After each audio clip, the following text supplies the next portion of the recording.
Hello everyone, আজ আমি আপনাদের সাথে শেয়ার করব আমার আবিষ্কার করা মাত্র 5 মিনিটের একটা নুডলসের রেসিপি, যেটা যথেষ্ট টেস্টি আর হেলদি, আর যেটা খেয়ে আপনার মেয়েও মুখটা এরকম করবে। তো চলুন রেসিপিটা স্টার্ট করা যাক। প্রথমে নুডলসটাকে ভালো করে সিদ্ধ করে নেবেন, তারপরে জল দিয়ে ধুয়ে নেবেন যাতে এর মধ্যে কোনো গরম ভাব না থাকে আর কুকিং প্রসেসটা এখানে স্টপ হয়ে যায়।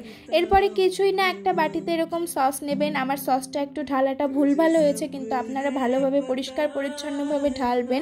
আর তাতে মিশিয়ে দেবেন সয়া সস, 4-5 ফোঁটা লেবুর রস, 1 চুটকি মতো ম্যাগি মশলার পাউডার, আর দিয়ে দেবেন 2 থেকে 3 চুটকি ময়দা। এবার কিছুই না, এটাকে খুব ভালোভাবে একটু স্টির করে সাইডে রেখে দিন। তারপর আরেকটা বাটিতে একটু আদা আর কাঁচা লঙ্কা কুচিয়ে নিন। তারপরে কড়াইতে তেল দিয়ে প্রথমে 2টো ডিম ভালোভাবে ভুজিয়া করে নিয়ে সেটা তুলে রাখুন। আর এই প্রসঙ্গে বলে রাখি, আপনারা কিন্তু 2টোর বদলে 10টা ডিম বা 4টা ডিমও দিতে পারেন। আর প্রচুর পরিমাণে ক্যাপসিকাম, গাজর, বিনস এই সমস্ত সবজিগুলোও দিতে পারেন। তবে এই রান্নাটা করেছিলাম জামাই ষষ্ঠী খেয়ে আসার পর রাত 12টার দিকে, মানে রাস্তায় আস্তে আস্তে খিদে পেয়ে গিয়েছিল, সেই জন্য রাত 12টায় এটা বানিয়েছিলাম। আর সেই সময় ফ্রিজে মাত্র 3টে ডিম ছিল আর এই সমস্ত কিছু ছিল, কোনো সবজির বালাই ছিল না। তাই জন্য চটপট ভাবলাম এটাই করে নেই। এরপরে তেলের মধ্যে কুচনো আদা আর কাঁচা লঙ্কাটা দিয়ে দেবেন। তারপরে কিছুই না, দিয়ে দেবেন এরকম আগে থেকে সেদ্ধ করে রাখা চাউমিনটা কিন্তু ততক্ষণে ঝরঝরে হয়ে যাবে, কড়াইয়ে লেগে যাবে না। এরপর ডিমের ভুজিয়াটাও এর মধ্যে দিয়ে দেবেন, দিয়ে 30 সেকেন্ড মতো একটু সাঁতলে নেবেন।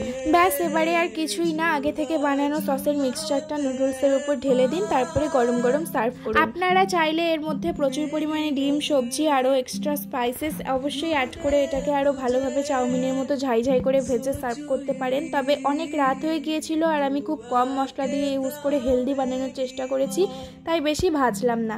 এরপরে আমার হাজব্যান্ডকে দিয়ে দিলাম, কারণ খিদেটা ওরই বেশি পাচ্ছিল।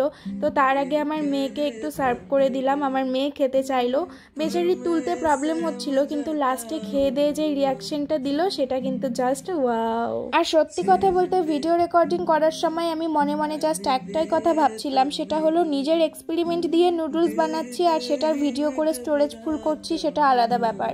কিন্তু নুডলসটা যদি খেতে টেস্টি না হয়, তাহলে আমি ভিডিওটা কোনো দিনও ফেসবুকে বা ইউটিউবে আপলোড করব না। আরেকটা কথা বলে রাখি, আমার হাতের কাছে সেদিন পেঁয়াজ বা রসুনও ছিল না। আপনারা চাইলে কিন্তু সেগুলোও অ্যাড করতে পারেন। তবে আমি যে সিম্পল স্টাইলটা বললাম সেটাও একবার ট্রাই করে দেখবেন, খেতে কিন্তু অবশ্যই ভালো লাগবে। তো এরকম আরও ভালো ভালো রেসিপি পাওয়ার জন্য আমাকে ফলো করতে ভুলবেন না। দেখা হবে পরের ব্লগে, ততক্ষণের জন্য বাই।